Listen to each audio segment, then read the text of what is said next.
Hola, hola amigos de la fotovoltaica. Venga, hoy quiero hablaros del BOS, el Balance of System, ¿vale? Balance of System o BOS.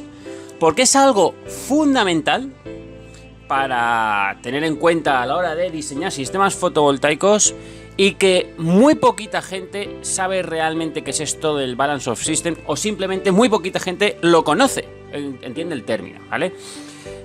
Así que prestad atención porque, bueno, pues esto es algo que os va a venir muy bien con la práctica, eso sí, con la práctica, a base de prueba y error de cara a vuestros diseños, ¿vale? Podéis conseguir diseños muy buenos, fantásticos y más económicos, ¿vale? De eso se trata el Balance of System. Básicamente, desde mi punto de vista, el BOS o el Balance of System se puede definir como un análisis de costes de todos los materiales y toda la mano de obra, ¿vale?, que intervienen en un sistema fotovoltaico, sacando de la ecuación el coste de los paneles y el coste de los inversores como tal, ¿vale? Es decir, nosotros compramos unos módulos, compramos unos inversores, tomamos unas decisiones en función de qué módulos ponemos o qué inversores ponemos, pero todo lo que conlleva una instalación fotovoltaica, además de lo que es el propio módulo, el propio inversor, como puede ser la estructura, el cable, las protecciones eléctricas, pero no solamente el material, sino la mano de obra o el coste de la mano de obra y todos los recursos que se necesitan para montar todo eso, pues ese análisis de costes es lo que llamamos el Balance of System, ¿vale?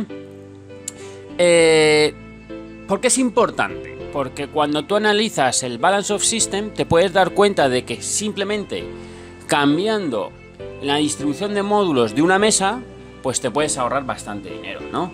O si tiras el cable por un lado en lugar de por otro, pues puedes ahorrar bastante dinero. Entonces, esto, que no es tan conocido, es una práctica que no se suele tener en cuenta. Sí que se tiene en cuenta, o se debe tener en cuenta sobre todo en parques fotovoltaicos, porque el hecho de tomar una decisión al tratarse de una instalación súper, hiper, mega grande, pues el ahorro puede ser considerable, pero no todo el mundo sabe hacerlo, ni incluso ingenieros o ingenierías que se dedican a diseñar parques fotovoltaicos no tienen en cuenta el Balance of System. ¿Por qué? Porque, como siempre digo, para controlar muy bien el Balance of System no solamente tienes que ser ingeniero y saber manejar AutoCAD. Si tú tienes experiencia en obra, o si tienes conocimiento en obras, y si tienes conocimiento en mantenimientos, es cuando vas a poder aplicar el Balance of System. Si no tienes esa experiencia o esos conocimientos, es muy difícil que tú o que alguien pueda llegar a ahorrar material, ahorrar costes en definitiva, simplemente tomando pequeñas decisiones, ¿de acuerdo? Y esto es así, o sea, yo tengo, bueno, Quique Tebar, que es una persona también de Alicante, donde yo soy, que tiene muchísima experiencia en obra de parques fotovoltaicos, por ejemplo. No tiene tanta experiencia diseñando, pero tiene bastante experiencia en obra.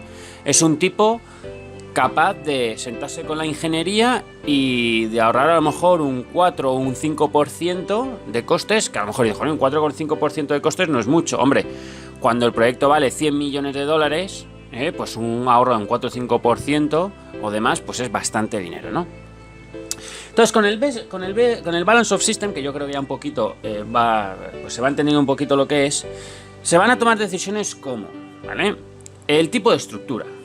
El tipo de estructura, aunque parezca mentira, el hecho de tener una estructura, por ejemplo, de un apoyo o de dos apoyos, pues puede ahorrar bastante dinero. Pero claro, si pones dos apoyos, sabes que estás haciéndolo, que te estás asegurando bien. Si pones un apoyo, pues puedes tener problemas el día de mañana de estabilidad. O el modelo propio de la estructura, o si lo ponemos en anclajes, o si ponemos, estoy pensando a lo mejor ahora en un sistema en el techo, con balastros. Bueno, pues si ponemos balastros en lugar de anclajes, balastros son contrapesos, pues hay que tener en cuenta que los contrapesos hay que subirlos a los techos, hay que moverlos. Se necesita una grúa, se necesita el tiempo de la grúa, necesitan personas para mover esos contrapesos, etcétera, etcétera. Mientras que a lo mejor te sale más barato, esto es una comparación que hay que hacerla siempre, o sea, habría que hacerla en cada caso, a lo mejor te sale más barato hacer un buen sellado, porque a veces decimos, oye, pues ponemos balastros para no agujerear el techo porque queremos evitar filtraciones. Bueno, pues a lo mejor es mejor hacer un anclaje en techo de hormigón y comprar ya no el taco químico evidente, ya no siliconas y pinturas, sino no me sale la palabra ahora, tela asfáltica con brea que lo pones y eso por ahí no va a entrar agua seguro, ¿no? Pues a lo mejor sale más barato eso. O en un parque fotovoltaico. Pues más de una vez me preguntan, oye, ¿qué es mejor? Poner hincados, ¿vale? O sea, estructura hincada o estructura en zapata. Bueno, pues tiene sus ventajas y sus desventajas cada una. Hombre, evidentemente a proyectos grandes pues es más interesante ir a hincado porque a la larga te sale más económico. Estas son cosas básicas, en proyectos en suelo más pequeños, pues a lo mejor es interesante comprar una estructura tipo techo y hacer unas pequeñas zapatas de hormigón, que a lo mejor eso sale más barato que no tener que traer una hincadora para proyectos pequeños, ¿vale? Bueno, también decisiones como, oye, pongo una estructura de un módulo, o sea, estructuras de un módulo en vertical o horizontal, o pongo estructuras 2V, 4H, 3V, 6H, ¿de acuerdo? Vertical o horizontal. Todo eso hay que contemplarlo en cada proyecto, en cada proyecto. Y cuanto más grande es el proyecto, más importante es. También vamos a tomar decisiones como tipo de canalización. El tipo de canalización podemos tener desde bandejas perforadas o sin perforar o hasta tubo, ¿no? Yo, cuando es mi experiencia por Latinoamérica, me llama mucho la atención que allí se trabaja bastante tirando el cableado por tubo metálico,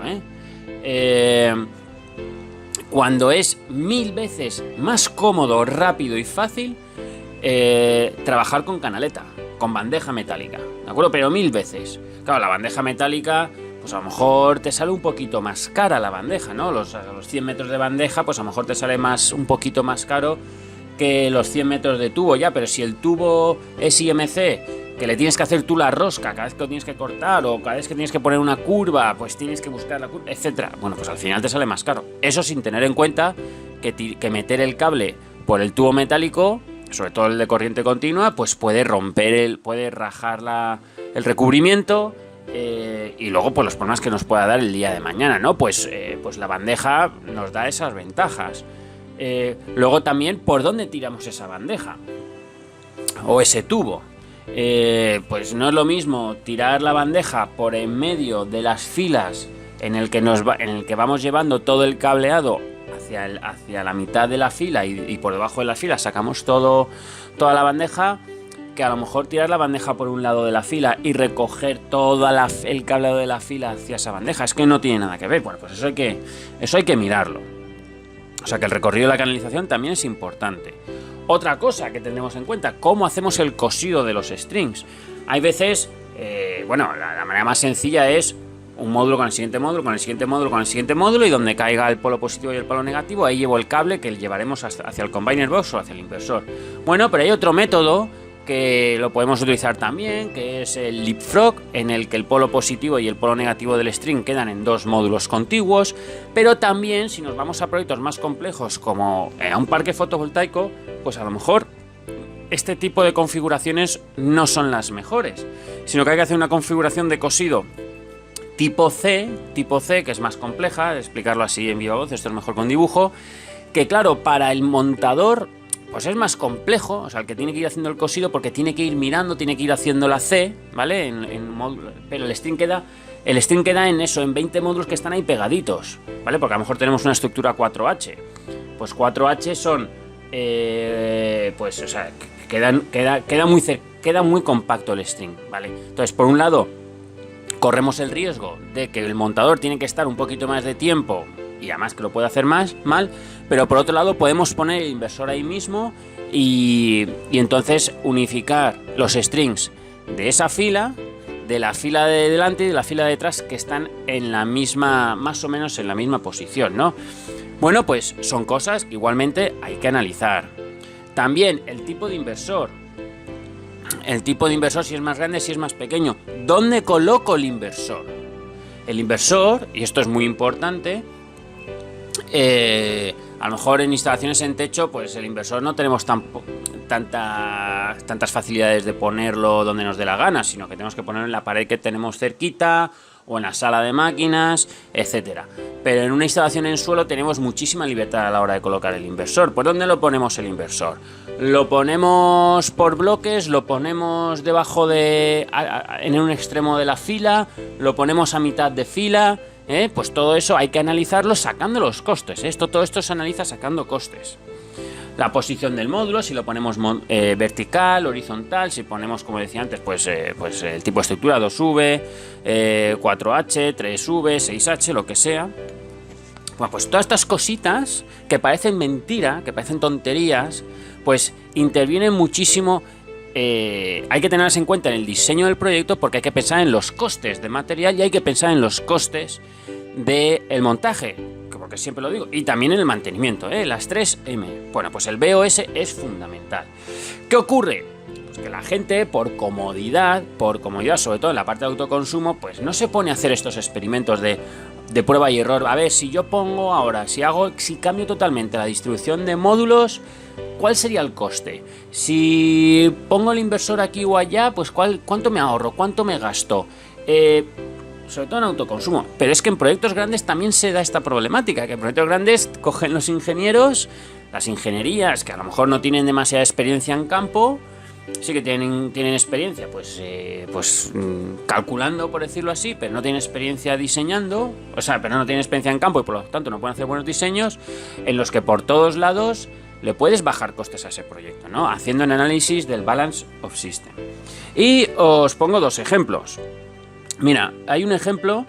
El Balance of System sobre todo es más determinante en parques fotovoltaicos, en instalaciones grandes, porque ese 2, 3, 4% de ahorro que tú puedes conseguir en material se convierte en muchísimos miles de dólares, ¿vale? Y además tenemos muchísima más libertad de movimiento en un parque fotovoltaico que en un autoconsumo. En autoconsumo estamos más limitados porque nos tenemos que ajustar al techo, nos tenemos que ajustar allá donde tengamos sitio a la hora de poner los inversores y por lo tanto para llevar el cableado. Pero aún así merece la pena hacer las cosas. Y fíjate, voy a dar dos ejemplos. Me tocó diseñar, mejor dicho, un proyecto de 10 megavatios en suelo, ¿no? 10 megavatios nominales. Y aquí había dos decisiones que se podía tomar. Es decir, solamente en la parte de inversores, ¿vale? ¿Qué ponemos? ¿50 inversores de 200 kilovatios o 10 inversores de 1 megavatio? ¿Vale? Y resulta que aquí este proyecto, los 50 inversores de 200 kilovatios, creo que lo he dicho así, ¿no? Espero no haber dicho 200 inversores de 50 kilovatios, eran 50 inversores de 200 kilovatios. Claro, así, dicho de primeras, pues oye, pues dices, pues es más barato, es más económico, ¿no? Más económico montar o preparar el proyecto para 10 inversores de 1 megavatio que 50 inversores de 200 kilovatios. O sea, a priori es así. Pero ¿qué ocurre? Que estos inversores de 200 kilovatios eran nuevos. El fabricante los estaba sacando, era un modelo nuevo y los estaba poniendo tirados de precio porque lo que le interesaba era, evidentemente, que ese modelo de inversor empezara a estar trabajando en los proyectos. Entonces el precio de coste, ¿vale? El precio del coste de 50 inversores de 200 kilovatios era más barato, era menor que el coste de 10 inversores de 1 megavatio. Que esto es justo, normalmente es lo contrario. O sea, 50 inversores de 200 kilovatios cuestan más que 10 inversores de 1 megavatio, lo que es el coste del material, ¿vale? El coste del equipo. Y a mí me llamaron y me dijeron, mira, tenemos estas dos alternativas, o meter los 50 inversores de 200 kilovatios que nos los dejan tirados de precio, o meter 10 inversores de 1 megavatio. ¿Qué hacemos, no? Claro, a lo mejor el que no tiene experiencia habría dicho directamente, pues ponemos 50 inversores de 200 kilovatios porque el material es más barato. Bien, pues no era así, porque hay que sentarse a analizar, ¿de acuerdo? ¿Qué nos cuesta?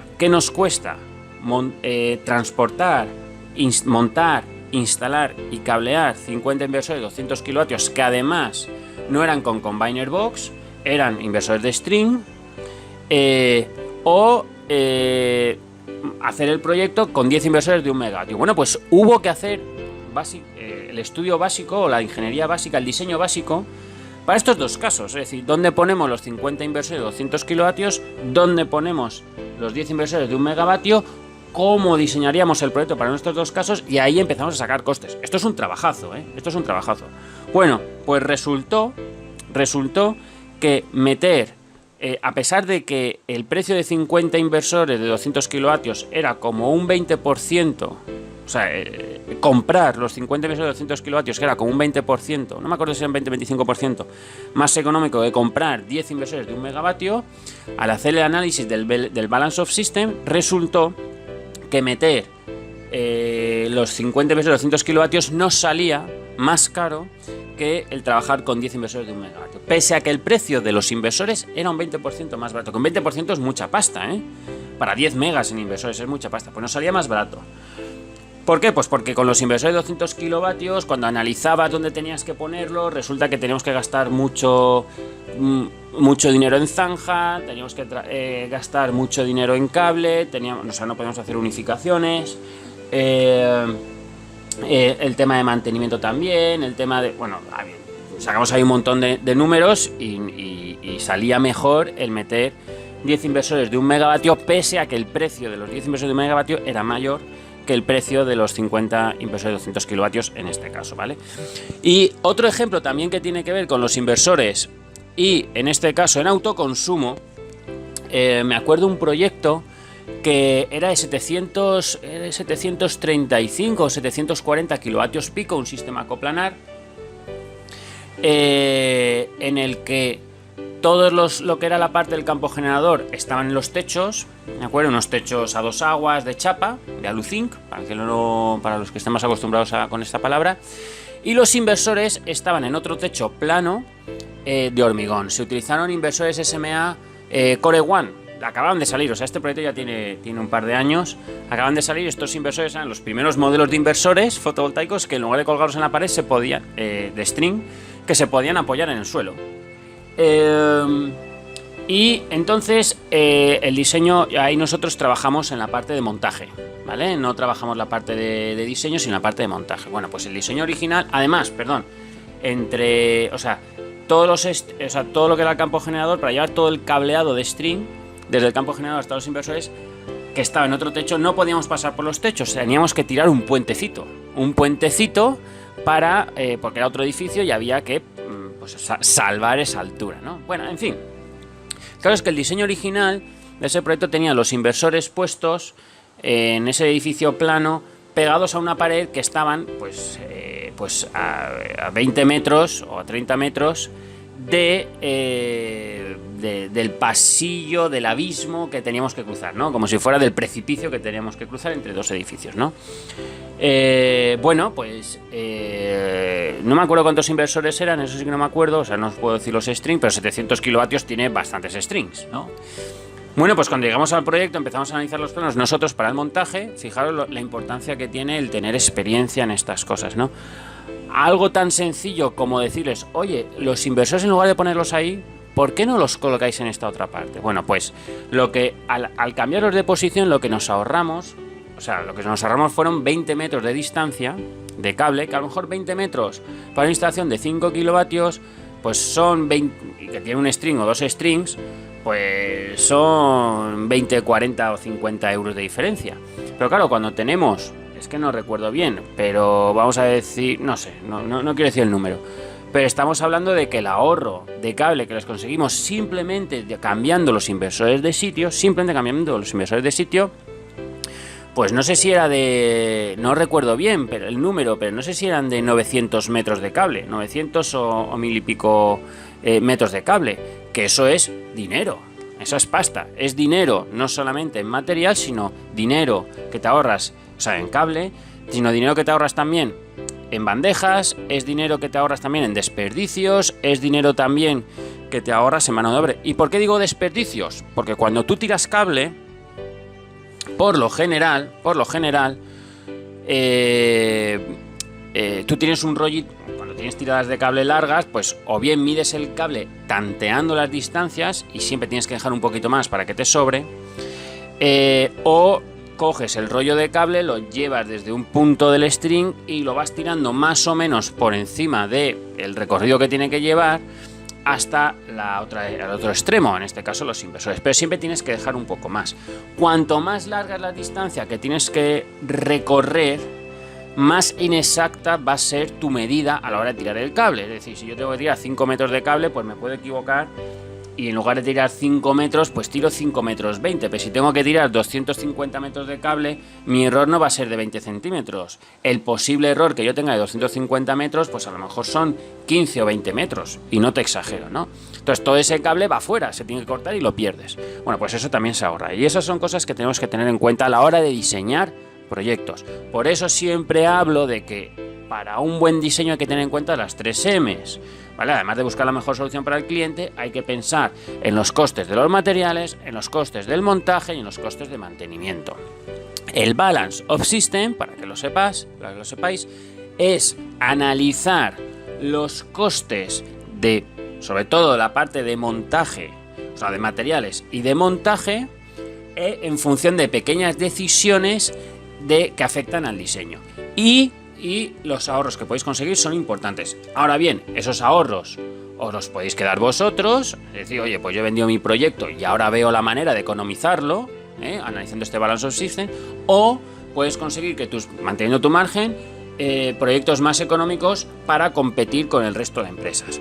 Así que no olvidéis nunca el Balance of System, sentaros, no seáis perezosos, porque esto es por pereza muchas veces, además de por ignorancia, por pereza. Joder, es que ahora sentarme, hacer otro diseño, a ver cuánto me cuesta, porque claro, no es solamente qué diseño es mejor o peor a la hora de prueba y error, no, es que tienes que analizar los números, los costes. Bueno, pues no seáis perezosos, no seáis ignorantes y poneros a hacer estos análisis, porque vuestros proyectos serán infinitamente mejores que los de vuestra competencia. Saludos a todos los que vais a cambiar la manera de aplicar, entender y emprender en fotovoltaica. Saludos, familia.